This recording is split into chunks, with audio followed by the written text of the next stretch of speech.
I want y'all to run, not walk, to go and see this Sinners movie. This is one of the most creatively directed movie that I have ever seen to date. One of the best movies I have ever seen. And no, I'm not jumping on any bandwagon. I don't have to do that, to be honest. I'm not even the biggest movie buff, but this movie is incredibly done.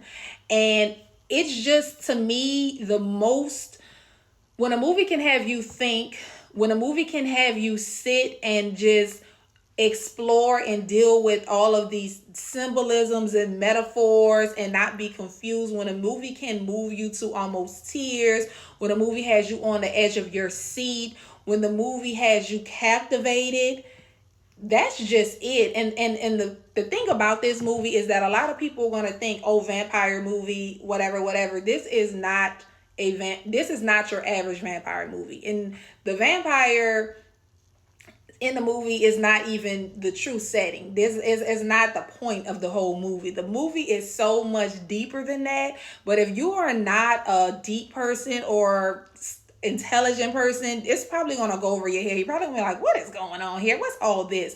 But the way this man was able to tie racism, music, cultural diversity, just the intersection of like different races and things like that, folklore, African traditional religion, the culture of the black church. It was amazing. And there were so many themes that were highlighted and pinpointed. I just want to review some of those because I've been trying to break down stuff and look at stuff. And this is also a movie that you have to see more than once. So, spoiler alert. So, if you haven't seen it yet, you probably don't want to watch. But if you've seen it, watch and then drop down what you all think as well, so we can kind of like unpack this, because at this point we're gonna have to have like a college course to dissect this movie. So the first thing, excuse me, I want to talk about is what I believe that the vampires represent.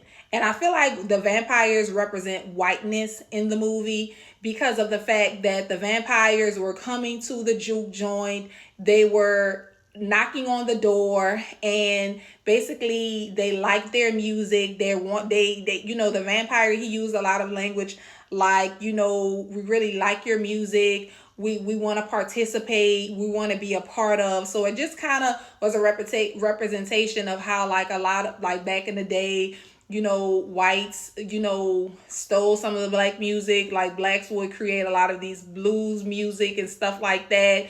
And they would come and they would basically take the songs and popularize the songs and play the songs on the radio when the black artists had already been singing them in the juke joints and the jazz parlors and the things like that, right? So I definitely feel like it represented a lot of the times where black culture has been taken by a lot of, white culture, such as, music, clothes, hairstyles, and being popularized almost as if like they were the creators when we were the creators. So that part just was amazing, right? Then also too, just like the other one of the other things was like the whole sexual lust, like the how lust was represented in certain like figures, such as the woman, who the Sammy, the jazz singer or blues singer, excuse me, how she like basically like seduced him. She was married, he was young, and she was just like, hey, ready to give it to him. He wanted it, she was ready to give it to him. So kind of like how he went over onto that almost like dark side or whatever and got what he wanted out of her. So we have this whole lust thing here. Then also the next thing was basically another form of like how racism, that was one of the main themes, Mississippi 1930s, KKK. We had that whole combination mash up. But it was so interesting how the vampire tried to manipulate them when he wanted to come in and, convince them to come over to the dark side, of how like he used how the Irish people were also basically discriminated against by the other European groups. Well, this is something that I recently learned.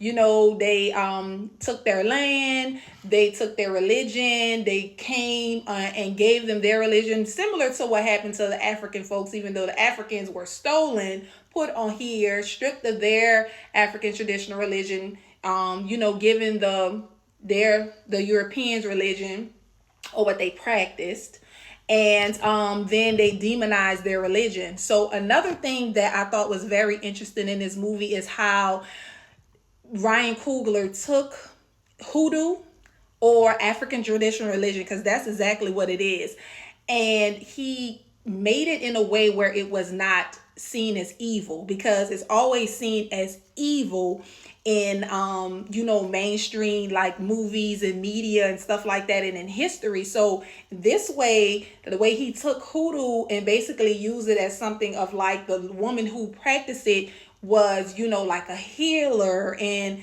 the hoodoo helped them to try to fight the evil and get rid of it and ward it off and stuff like that. Like, she used her knowledge and she used the hoodoo for good, as well as she was like a healer, giving people things and, to help them with ailments and stuff like that in the community. So it was just so wonderful how he took that, the traditional religion, and made it just basically highlighted what it which is truly about, versus weaponizing and demonizing, and how it has traditionally been seen in different media, throughout the world and here.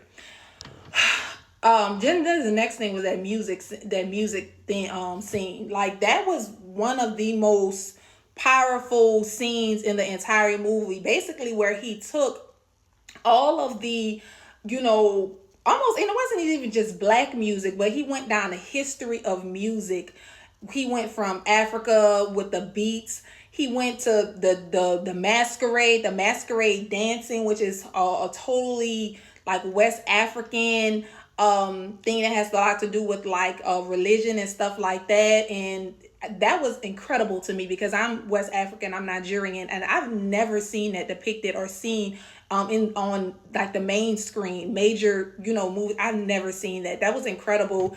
He went from showing rock and roll to showing like the disc jockeys, to showing people crip walking, because he's from Oakland and stuff like that. And I think they even had like some Native Americans dancing. They had like the geishas and stuff like that.